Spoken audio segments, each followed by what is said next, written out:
ગુજરાતી 15 મહાનગરપાલિકામાં ભાજપે જીતનો ભગવો લહેરાવ્યો છે અને હવે સત્તાના સિંહાસન પર કોણ બેસશે તેની આતુરતાનો પણ અંત આવ્યો છે।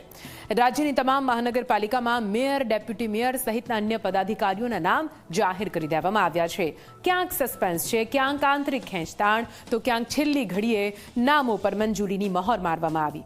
જુઓ આ મુદ્દા પર અમારો ખાસ અહેવાલ।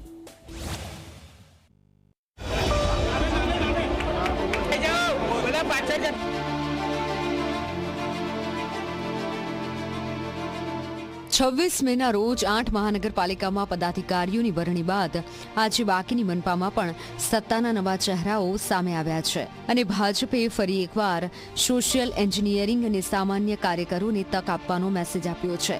વડોદરા મહાનગરપાલિકામાં સૌથી વધુ ચર્ચામાં રહ્યું મેયર પદ। સામાન્ય પરિવારમાંથી આવતા ગીતા મકવાણાને વડોદરાના પ્રથમ નાગરિક બનાવવામાં આવ્યા। બીકોમ અને LLB સુધીનો અભ્યાસ કરનાર ગીતા મકવાણા 2 વર્ષ પહેલા જ ભાજપમાં સક્રિય થયા હતા અને આજે એક નાનકડા ઘરમાં રહેતી ગોળી બિસ્કિટ વેચતી મહિલાએ મેયર પદ સુધીની સફર કાપી છે। ભારતીય જનતા પાર્ટી મોવડી મંડળનો હું ખૂબ ખૂબ આભાર માનું છું કે એમની મેયર તરીકેની જે પસંદગી મારા પર ઢોળી છે અને એ જે જવાબદારી મને 2.5 વર્ષ માટે આપી છે, એ જે 2.5 વર્ષની જવાબદારી હું જનહિત માટે મારાથી બનતા પૂરેપૂરા પ્રયત્નો કરીશ। મેં ક્યારેય એવું વિચાર્યું પણ નહોતું કે હું આટલી આગળ વધીશ અને આ પોસ્ટ પર હું આવીશ। મારી તો નોર્મલ જિંદગી ચાલતી હતી અને ઉમેદવારીનું જ્યારે ફોર્મ ભર્યું ત્યારે પણ એવી મેં આશા નથી રાખી કે ઉમેદવારી તરીકે બી મારી પસંદગી ઠરશે। વડોદરામાં સ્ટેન્ડિંગ કમિટીના ચેરમેન તરીકે વર્ષા વ્યાસની પસંદગી કરવામાં આવી છે, જ્યારે પ્રથમ વખત કોર્પોરેટર બનેલા શ્વેતાબેન માછીને શાસક પક્ષના નેતા બનાવાયા છે। આદિત્ય પટેલ ડેપ્યુટી મેયર અને વિજય ચૌહાણ દંડક તરીકે પસંદ કરાયા છે। ડાયમંડ સિટી સુરતમાં પણ સવારથી રાજકીય બેઠકોનો દોર ચાલ્યો અને કલાકોની ચર્ચા બાદ મેયર તરીકે માયાબેન માવાણીના નામ પર મંજૂરીની મહોર મરાઈ। સુધાકર ચૌધરી ડેપ્યુટી મેયર, અલ્પા મહેતા શાસક પક્ષના નેતા, જ્યારે રાજન પટેલને સ્ટેન્ડિંગ કમિટીના ચેરમેન બનાવાયા। જે પણ ચેલેન્જો આવશે તે મારા સાથી કોર્પોરેટરો સાથે વિસ્તારના ગામો, જે વિસ્તારના કોર્પોરેટરો છે તેની સાથે મળી અને તમામ જે પણ ચેલેન્જો છે તે સ્વીકારી અને એને પૂરતા જનતાને ન્યાય મળે તે માટેના અમે કાર્યો કરીશું। ડ્રેનેજ છે, રોડ છે, રસ્તા છે, શિક્ષણ છે, આરોગ્ય છે, તે બધી પ્રાથમિક સુવિધાને લઈને। રાજકોટમાં ડોક્ટર નેહલ શુક્લને મેયર પદની જવાબદારી સોંપાઈ। Daksha Vasani deputy mayor, Paresh Pipaliya standing કમિટીના ચેરમેન અને હિરેન ખીમાણીયા શાસક પક્ષના નેતા તરીકે પસંદ કરાયા છે।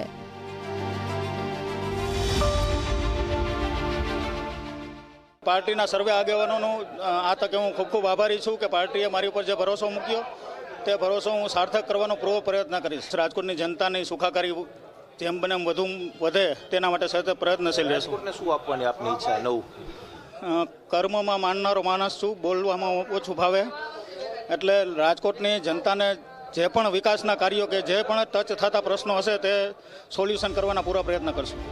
ભાવનગરમાં ઉષાબેન તલરેજાને મેયર બનાવાયા છે, જ્યારે અશોકભાઈ બારૈયા ડેપ્યુટી મેયર અને કિશનભાઈ મહેતા સ્ટેન્ડિંગ કમિટીના ચેરમેન બન્યા છે।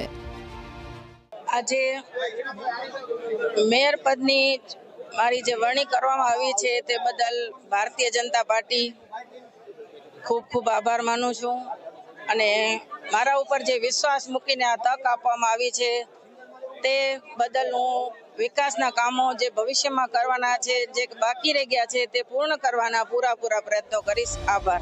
પ્રથમ વખત અસ્તિત્વમાં આવેલી આણંદ મહાનગરપાલિકામાં પણ ભાજપે નવા ચહેરાઓને તક આપી છે।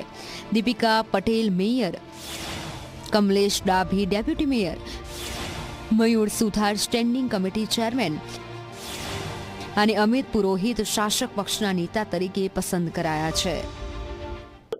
પહેલે તો મારું પ્રદેશનું મોવડી મંડળ, જિલ્લાના મોવડી મંડળનો પહેલા તો આટલી મોટી જવાબદારી આપી છે તો એ વિકાસના દ્વારા અને કામગીરી કરી અને હું એમનો વિશ્વાસને સાર્થક કરીશ। એ પહેલું મારું પ્રથમ પાણી, ગટર, રોડ, રસ્તાના વિકાસના કામને મેં પ્રથમ પ્રાયોરિટી આપી છે। તો ગુજરાતની તમામ મહાનગરપાલિકાઓમાં હવે ભાજપનું સંપૂર્ણ વર્ચસ્વ જોવા મળી રહ્યું છે. પરંતુ હવે સવાલ એ છે કે શું નવા ચહેરાઓ વિકાસની નવી રાજનીતિ કરશે કે પછી જૂની રાજકીય ખેંચતાણ ફરી એકવાર સામે આવશે?